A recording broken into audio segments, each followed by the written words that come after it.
And loss appropriation account से तुम क्या समझते हो, इसकी क्या विशेषताएं हैं? ये वेस्ट बंगाल बोर्ड के हायर सेकेंडरी के 2016 में आया हुआ क्वेश्चन है। I repeat, this question has came in the year 2016 in West Bengal council paper. Sir sir Okay. Question is, what is profit loss provision account? Now we are moving to the answer.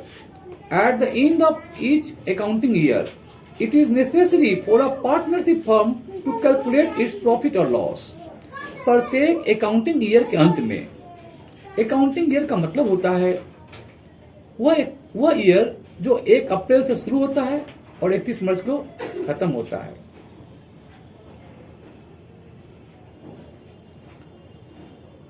At the end of each accounting year, प्रत्येक accounting year के अंत में बहुत जरूरी है partnership firm के लिए, बहुत जरूरी है पार्टनरशिप फर्म के लिए जिसमें बहुत सारे पार्टनर्स हैं कि प्रॉफिट और लॉस को कैलकुलेट करें, प्रॉफिट और लॉस को कैलकुलेट करें। क्योंकि प्रॉफिट और लॉस के लिए तो बिजनेस में एक्टिवेट हैं, बिजनेस में एक्साइटेड हैं। पार्टनर्स को कौन मोटिवेट करता है? प्रॉफिट ही तो। इसलिए बहुत जरूरी है कि प्रत्येक अकाउंटिंग ईयर के अंत में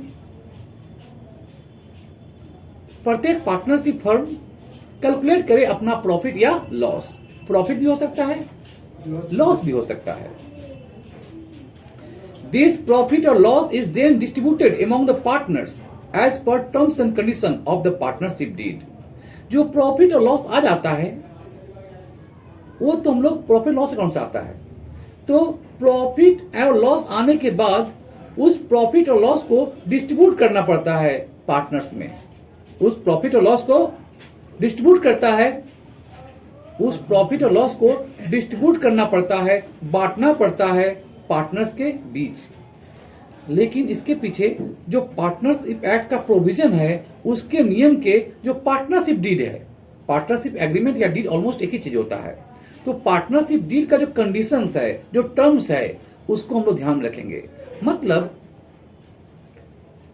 वो जो प्रॉफिट है या लॉस है, वो जो प्रॉफिट है या लॉस है, उस प्रॉफिट और लॉस को हम लोग पार्टनर्स में डिस्ट्रीब्यूट तो करेंगे, लेकिन कुछ टर्म्स और कंडीशन को ध्यान में रखते हुए पार्टनरशिप डीड या पार्टनरशिप एग्रीमेंट का जो टर्म्स और कंडीशन है उसको ध्यान में रख करके ही हम लोग प्रॉफिट या लॉस को पार्टनर्स में डिस्ट्रीब्यूट करेंगे।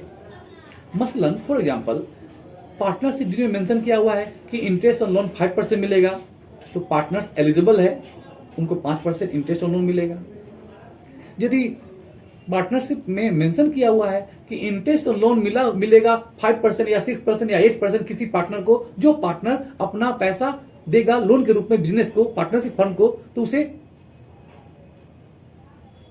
6% या 7% जो भी मेंशन किया होगा उतना लोन देना होगा, लोन पर इंटरेस्ट देना होगा। ये कोई पार्टनर का सैलरी देने की बात की गई है पार्टनरशिप डीड या एग्रीमेंट में, तो वो दी जाएगी। इंटरेस्ट ऑन ड्रॉइंग जो है बिजनेस चार्ज करेगा यदि ये मेंशन किया हुआ है, किसमें? पार्टनरशिप डीड और एग्रीमेंट में। माने जो भी लिखा होगा पार्टनरशिप डीड और एग्रीमेंट में, उसको उसके टर्म्स और कंडीशन को ध्यान में रख करके ही हम लोग प्रॉफिट या लॉस डिस्ट्रीब्यूट करेंगे पार्टनर्स के बीच, अमॉन्ग्स द पार्टनर। तो प्रॉफिट एंड लॉस अकाउंट के द्वारा प्रॉफिट या लॉस तो मिल जाएगा पार्टनर्स को। प्रॉफिट या लॉस कौन देता है पार्टनर्स को? Profit loss account, not profit loss appropriation account. Profit and loss के द्वारा पार्टनर्स को मिल जाता है, प्रॉफिट एंड लॉस अकाउंट के द्वारा पार्टनर्स को क्या मिलता है? आइदर प्रॉफिट या लॉस मिलता है।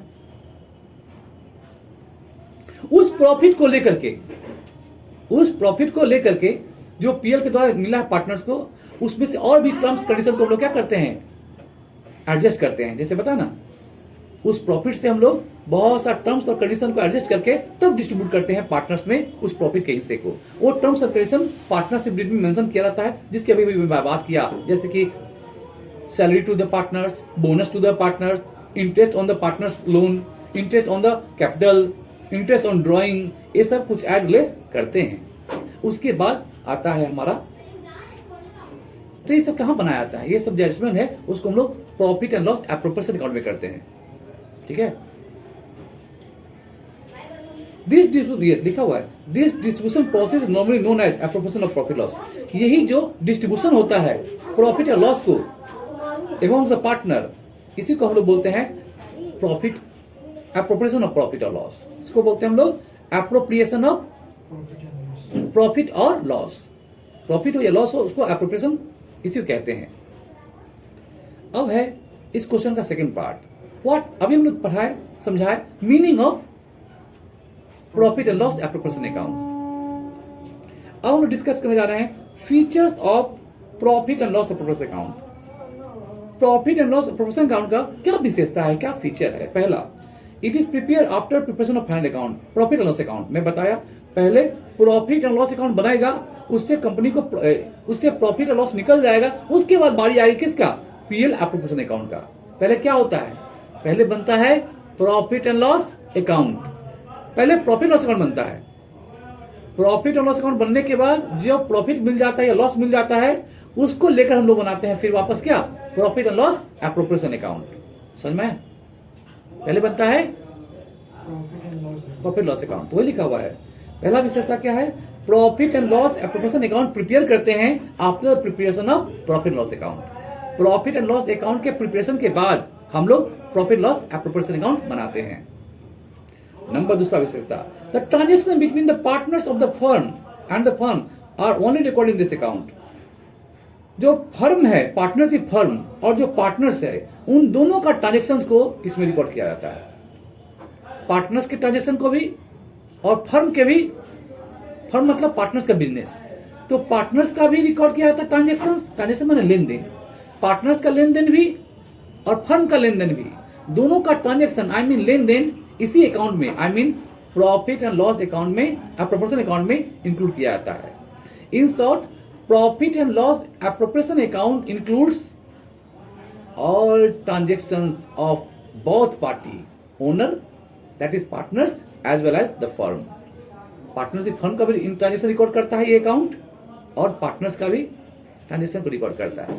तीसरा विशेषता, it is prepare on the basis of partnership deed और provision of partnership act. Partnership को चलाने के लिए जो कानून है उसको बोलते हैं लोग provision of partnership act, provision of partnership act. तो पार्टनरशिप एक्ट, पार्टनरशिप का जो कानून है, एक्ट है, उसको फॉलो करके और पार्टनरशिप डीड अर्थात पार्टनरशिप एग्रीमेंट उसको फॉलो करके इस अकाउंट को बनाया जाता है। मतलब profit and loss appropriation account जो बनाते हैं, उसको बनाते समय हमें पार्टनरशिप एक्ट के रूल्स रेगुलेशन, प्रोविजन एक्ट कानून, और साथ ही साथ पार्टनर्स जो आपस में मिलकर एग्रीमेंट किए हैं या डीड बनाए हैं, उसको भी ध्यान में रखना पड़ता है। तभी हम लोग बना पाएंगे PL appropriation account, I mean profit and loss appropriation account. Next point है चौथा, it is an extension of profit loss account. Profit and loss account जब मैच्योर हो जाता है और एक स्टेप बढ़ जाता है, तो उसको बोलते हैं हम लोग क्या? Profit and loss appropriation account. ठीक है? अरे जैसे एक 12 साल का बच्चा जो है, वही ना मैच्योर हो जाएगा, स्मार्ट हो जाएगा, उसके अंदर और एक्स्ट्रा नॉलेज आ जाएगा, तो क्या बन जाएगा? एक एडल्ट बन जाएगा, एक युवा बन जाएगा, 40 युवा बन जाता है। इसी प्रकार से profit and loss account he mature होता है और इंप्रूव हो जाता है, उसमें बहुत सारा और चीज आ जाता है, ऐड हो जाता है, लिस्ट हो जाता है, तो बन जाता है पीएल एप्रोप्रिएशन अकाउंट। उसी का डेवलप रूप है पीएल अकाउंट का, ही डेवलप रूप है पीएल एप्रोप्रिएशन अकाउंट। पांचवा विशेषता, it is prepare by partnership firm. Profit and loss account sole proprietor business नहीं बनाएंगे ना, कंपनी बनाती है। कौन बनाते हैं? पार्टनर्स बनाते हैं, पार्टनरशिप फर्म बनाती है। पार्टनर्स जो बिजनेस करते हैं उसे पार्टनरशिप फर्म कहते हैं। पार्टनरशिप फर्म ही पीएल एप्रोप्रिएशन अकाउंट प्रिपेयर करते हैं। छठा विशेषता, अंतिम विशेषता, the entries in the account are past giving effect on the partnership deed और इंडियन पार्टनरशिप 1932। इसमें जो भी एंट्री इंक्लूड किया जाता है, पीएल एप्रोप्रिएशन अकाउंट में जो भी एंट्री इंक्लूड किया जाता है, वो पार्टनरशिप डीड का इफेक्ट होता है या फिर partnership agreement, Indian partnership act 1932 है ना, उसका प्रभाव होता है। उसका प्रभाव साफ साफ झलकता है पीएल अकाउंट में। पीएल एप्रोप्रिएशन अकाउंट में इंपैक्ट होता है, प्रभाव होता है सब एंट्री का, जो एंट्री हम लोग पार्टनरशिप डीड और इंडियन पार्टनरशिप एक्ट 1932 को फॉलो करके करते हैं। तो ये था क्वेश्चन नंबर 1 जो 2016 में आया था, profit and loss appropriation account क्या है, इसकी विशेषता क्या है? फीचर